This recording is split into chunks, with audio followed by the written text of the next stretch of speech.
حضرت عمر بن خطاب رضی اللہ عنہ سے روایت ہے، کہا رسول اللہ صلی اللہ علیہ وسلم نے فرمایا،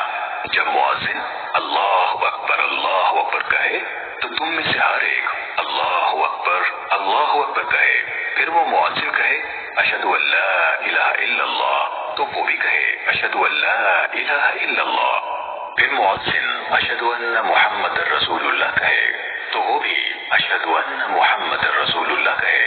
پھر وہ مؤذن حی علی الصلاۃ کہے تو وہ لا حول ولا قوۃ الا باللہ کہے، پھر مؤذن حی علی الفلاح کہے تو وہ لا حول ولا قوۃ الا باللہ کہے، پھر مؤذن اللہ اکبر کہے تو وہ بھی اللہ اکبر کہے، پھر مؤذن لا الہ الا اللہ کہے تو وہ بھی اپنے دل سے لا الہ الا اللہ کہے، تو وہ جنت